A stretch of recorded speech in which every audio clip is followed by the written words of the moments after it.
Olá, eu sou a Carla Benevides e este é o programa Argumento. A Comissão de Educação instalou uma subcomissão para avaliar e debater o novo ensino médio que está em vigor desde o ano passado. A presidente do colegiado é a senadora Tereza Leitão, do PT de Pernambuco, que está aqui conosco. Senadora, muito obrigada pela sua presença aqui no programa. Eu que agradeço, Carla, agradeço o convite, agradeço ao programa Argumento, cumprimento a todos que vão nos acompanhar. Senadora, o novo ensino médio, ele prevê uma carga horária maior de aulas, né, mais horas aula e também a criação de itinerários formativos. Só que ele também está sendo muito criticado. Esses itinerários formativos, ele permite aí que o estudante escolha que área ele vai preferir, que ele pretende se aprofundar. Isso tem sido alvo também de muitas críticas. Eu queria que a senhora falasse um pouquinho sobre por que ele recebe tantas críticas. Carla, eu vou falar para você com dois olhares. O meu olhar atual, que é o meu olhar de senadora, legisladora, portanto, né? E uma pessoa preocupada com a educação, que é uma preocupação do meu cargo, mas é também uma preocupação da minha escola de vida, da minha história de vida. Eu sou professora de formação e de ofício. Eu vim do chão da escola, inclusive acompanhei algumas reformas do ensino médio ao longo de todo esse processo. O que é que essa reforma tem de bom e tem de ruim? Ela tem de ruim um vício de origem, porque ela não foi debatida.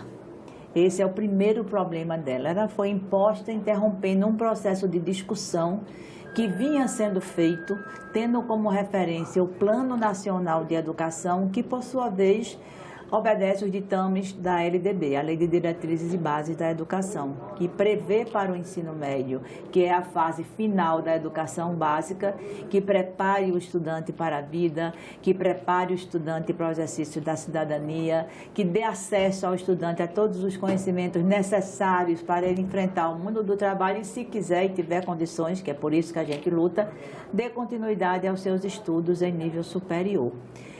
Essa questão da ampliação do tempo escolar é bem-vinda. Inclusive, a nossa luta e do Plano Nacional de Educação é para que a educação integral ela seja implantada no máximo possível de escolas até a sua universalização. Isso é uma coisa paulatina, nós sabemos, requer muito esforço, mas é uma coisa que está no nosso horizonte. Mas não adianta você ampliar a jornada se você não amplia o leque de conhecimentos. Essa é a grande falha. É uma das maiores, além do conteúdo curricular desses itinerários. Primeiro, são 4 itinerários, mas a escola não é obrigada a oferecer os 4. Então, o processo de frustração do estudante pode se dar logo ao chegar na escola, porque o itinerário que ele presumivelmente achava que ia seguir, a escola não oferece. Né? Já começa aquele processo de ter o que tiver eu vou ter que fazer. Né? Segundo, essa ampliação, ela não se deu com base em uma formatação curricular com consistência de conteúdos. A gente sabe que a ciência, a tecnologia, a dinâmica social avançam. Ninguém quer um ensino parado no tempo. A gente quer uma educação que tenha contextualização. Mas entre você contextualizar os conhecimentos historicamente produzidos pela humanidade, que são válidos até hoje, e você esquecer isso e botar no lugar notório saber, conteúdos que não são com base filosófica, não são com base de fundamentação teórica, não tem fundamento epistemológico, só para dizer que ampliou o currículo, ensinar o menino a fazer o quê? Então, são coisas muito imediatistas que não preparam mesmo para a cidadania. Então, a gente está criticando o formato, está criticando o esvaziamento de conteúdo curricular e está criticando essa organização que está sendo feita, que é aligeirada. Senador, e há também uma diferença, né, no que uma escola particular pode oferecer e uma escola pública pode oferecer. Então, os estudantes das escolas públicas já saem uma certa desvantagem nessa situação. Sai. Não é que a escola particular seja melhor ou que o estudante da escola particular seja mais inteligente. O que acontece é o acesso a oportunidades. Então, a escola pública, para uma parcela da sociedade, é o único equipamento cultural disponível. Então, ela tem que ser boa. E tem escola pública muito boa. E tem experiências em escolas públicas, experiências exitosas. O que a gente quer é que essa oportunidade da educação também combata essas desigualdades. Também prepare o jovem da classe trabalhadora, os estudantes pobres, para um dia serem dirigentes e não serem apenas empregados de patrões que são formados em outras oportunidades. Não, a escola tem que equalizar. A educação tem que combater essas desigualdades. E com esse currículo aligerado, diminuto, pragmatizado, a disputa é muito desigual, né? A disputa é desigual. Uma outra crítica também que a gente ouviu falar é a questão porque cada unidade da federação preparou um currículo diferente. Então, como que isso vai ser cobrado, por exemplo, em provas do PAS, do Enem? Como é que isso fica, né, para o estudante? Porque cada unidade da federação tem currículos que ficaram em 90 páginas, tem currículos que têm 300 páginas, né, tem formatos diferentes. Além disso, essa suposta autonomia, né, porque a autonomia em uma república federativa tem uma diretriz, tem um conteúdo, tem uma referência, né? Essa suposta autonomia, ela enseja umas criatividades, Carla, que beiram a bizarrice. Você já imaginou uma disciplina chamada Meu Mundo Pet? Você já imaginou uma disciplina chamada Aprenda a Fazer Brigadeiro? Porque aí se alarga demais, né? A falta de um controle. Quando eu digo controle e fiscalização, não é ausência de diálogo, muito pelo contrário, são pactos que a gente precisa fazer em prol da educação, em benefício do aluno, né? E distorce uma questão curricular que não é nova. Quando nós estávamos discutindo a Base Nacional Comum Curricular, a BNCC, já era previsível. Há uma Base Nacional Comum para todo o Brasil. O Brasil é um país grande, é um país continental, é um país com muita diversidade cultural, mas é um país que tem uma identidade. A nossa língua, por exemplo, é o maior fator de identidade nacional, não é verdade? A gente tem sotaques, mas a gente se entende do Oiapoque ao Chuí, né? Então, isso está previsto. Porém, está previsto também o que a gente chama de parte diversificada, que é justamente aquela carga horária que fica a critério da autonomia e da realidade dos municípios, dos estados, até das escolas.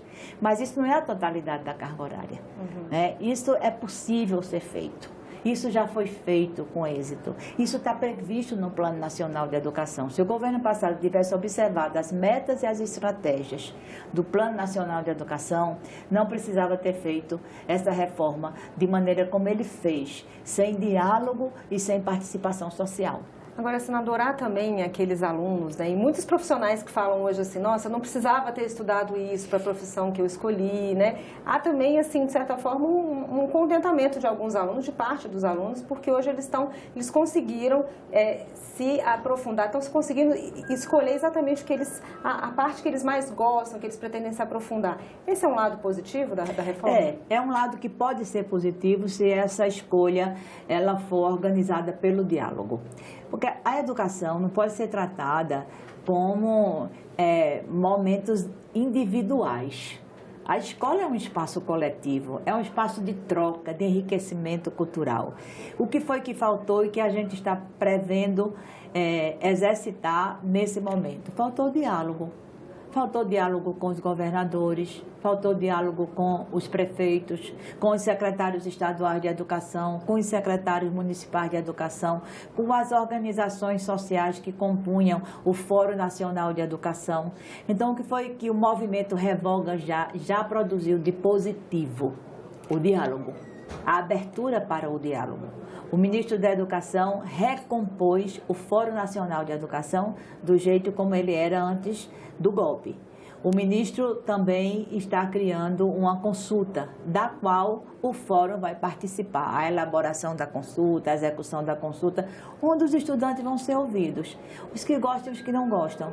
Os que aprovam e os que não aprovam. Para poder a gente ter, de fato, né, um saldo, elementos de análise. Essa também, Carla, é a mesma perspectiva nossa, da subcomissão que nós criamos. Nós vamos ter 7 audiências públicas. Vamos colocar em votação, em discussão com os membros da subcomissão essa proposta de ouvir, porque sem a gente ter essa leitura de diversas óticas, né, a gente não pode formular. Um elemento de formulação é a escuta. Os outros elementos de formulação, as experiências. Os outros elementos de formulação, a lei. A lei. O plano diz muita coisa importante para a gente. E este ano é ano de revalidar o plano, de revisar o plano. Deve vir um projeto para o Congresso Nacional de revisão do Plano Nacional de Educação. Então, é um momento muito importante em que se dá esse debate. Senadora, para a gente finalizar, esse movimento que a senhora falou do Revoga Já, há espaço para isso? Há essa possibilidade, ela está no radar de revogar o novo ensino médio? E se estiver, como fazer com essas crianças esses adolescentes que já estão cursando nesse novo modelo? Olha, isso está no radar. Esse horizonte foi previsto, inclusive, no documento da transição. Agora, ninguém vai fazer as coisas sem pensar no dia seguinte. Até o presidente Lula já se mostrou favorável porque ele é tão negativo naquilo que ele está sendo executado, que a gente não pode deixar que essa execução prospere, entendeu? Agora, é evidente, toda a reforma curricular, ela prevê o que era feito antes e o que vai ser feito depois. Então, há momentos de adaptação, como essa mesmo teve. Ela teve uma implantação paulatina, né? Ela não está ainda concluída, mas ela está tão prejudicial que antes mesmo da conclusão, as evidências já estão aparecendo de dificuldades, de limitações, e a gente não quer que o estudante fracasse. A gente quer que o estudante saia da educação, do ensino médio, que é a última fase da educação básica, como a lei prevê. E eu diria que, além de preparados, além de prontos, né, para enfrentar a sociedade, eles saiam felizes e realizados. Esse é o papel da escola. Senadora, obrigada pela sua presença aqui, pelos seus esclarecimentos e sucesso aí na subcomissão. Muito obrigada. E eu agradeço a você também que nos assistiu. Esse programa já está disponível no nosso site, senado.leg.br/TV, e também no nosso canal no YouTube. Obrigada pela sua audiência e até o próximo argumento.